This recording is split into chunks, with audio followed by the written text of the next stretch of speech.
আসসালামু আলাইকুম। দেশ এবং প্রবাস থেকে যারা এই ভিডিওটি দেখতেছেন সবাইকে স্বাগতম। আমি আজকে আপনাকে বিএফএস গ্লোবাল নিয়ে সম্পূর্ণ আপডেটটি দিব, সেই সঙ্গে আসলে কিছু সুসংবাদ দিব। আর ফ্যামিলি ভিসা নিয়ে আসলে আমাদের জন্য আজ দুদিন যাবৎ অনেকটাই দুঃসংবাদ বলতে পারেন। ফ্যামিলি ভিসা কি এগ্রিকালচার বা স্পন্সর ভিসা নিয়ে অনেক দুঃসংবাদ, কারণ এই 2 দিন যাবৎ।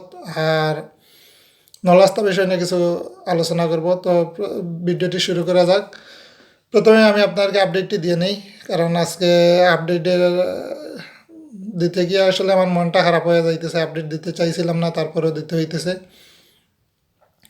এখন আজকে প্রথমে আমি আপনাকে সিলেট বিএফএস গ্লোবালের আপডেটটি দিব। সিলেট বিএফএস গ্লোবাল থেকে কিন্তু আজকে 4টি পাসপোর্ট কালেকশন হয়েছে। তো একটা স্পন্সর ভিসা লাগছে, বাকি সবাই কিন্তু রিজেক্ট।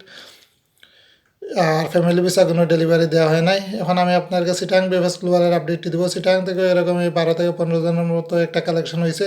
তার মধ্যে থেকে একটা ভিসা লাগছে, ওয়ার্ক ভিসা। আর ফ্যামিলি ভিসা এখান থেকেও কোনো কালেকশন হয় নাই। তো ফ্যামিলি ভিসা আসলে খুব একটা হতাশাজনক একটা খবর এই 2টা বিএফএস গ্লোবাল থেকে। এখন আমি আপনাকে সর্বশেষ টাকা বিএফএস গ্লোবালের আপডেটটি দিব। আসলে আপডেটটি সংক্ষিপ্ত আকারে দিতেছি, ভিডিওটি লং হয়ে যাবে ওই জন্য। তো আপনার কোনো প্রশ্ন থাকলে অবশ্যই করবেন। আর আমার এই বাংলাদেশ টু ইটালি চ্যানেলে অবশ্যই সম্পূর্ণ আপডেটটি পাবেন, বা একটা লং ভিডিও আছে, আপনারা দেখতে পারবেন যদি ভালো কোনো আপডেট জানতে চান। এখন আমি আপনাকে ঢাকা বিএফএস গ্লোবালের আপডেটটি দেবো। ঢাকা থেকে আজকে প্রায় 25 থেকে 30 জন কালেকশন করতে গেছে। তো তার মধ্যে থেকে 2টা স্পন্সর এবং এগ্রিকালচার ভিসা লাগছে, আর 2টা ফ্যামিলি ভিসা লাগছে। তো ঢাকা থেকে যে 2টা ফ্যামিলি ভিসা লাগছে, এতটুকুই ফ্যামিলি ভিসা নিয়ে আমাদের জন্য আজকের ওইটাই মনে করতে পারেন সান্ত্বনা, আর অন্য কিছু না। আর 3টা বিএফএস গ্লোবাল থেকে আসলে কালেকশনের পরিমাণটা কম। আর আগস্টের কিছু ফাইল রিজেক্ট হয়েছে, এগ্রিকালচার আর স্পন্সর, এবং 2টা ফ্যামিলি ভিসাও রিজেক্ট হয়েছে ঢাকা থেকে। তো আসলে আমাদের জন্য হতাশাজনক একটা খবর। আর যেগুলো রিজেক্ট হয়েছে ওইগুলো কিন্তু আগস্টের, যে ঢাকা থেকে যেগুলো হয়েছে। এখন আর কি আর করার, মানে আর কিছু বলেও সান্ত্বনা দেওয়ার মতো না। আসলে অনেক কষ্ট হইতেছে, এই খবরটি দিতেও আমার ভালো লাগতেছে না। আমি আসলে ভিডিও দিতে চাইছিলাম না, আপনারা অনেকেই হয়তো অপেক্ষায় থাকেন, ওই জন্য ওই কথা চিন্তা করে আপডেটটি দিলাম।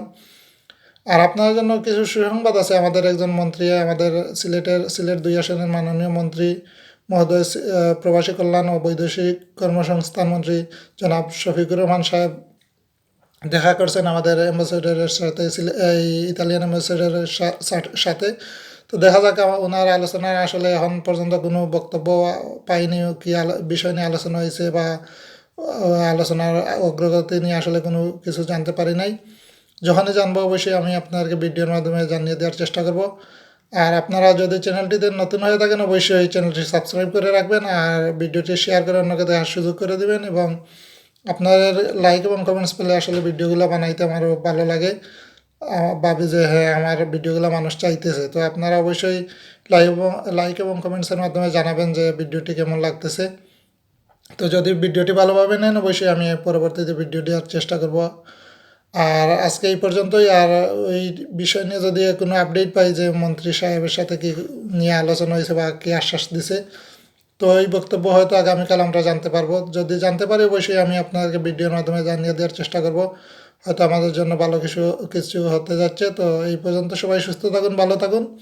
কথা হবে আগামীকালকের আপডেট ভিডিওতে অবশ্যই। আর কে কোন বিষয় নিয়ে ভিডিও বানাইতে চান, অনেকে অনেক বিষয়ের উপর বলতে চান, তো আপনারা জানিয়ে দেবেন কমেন্টসে। আমি ইনশাল্লাহ বানানোর চেষ্টা করব, কারণ ওই চ্যানেলটা আসলে ক্রিয়েট করছি বিভিন্ন বিষয় নিয়ে আলোচনা করার জন্য।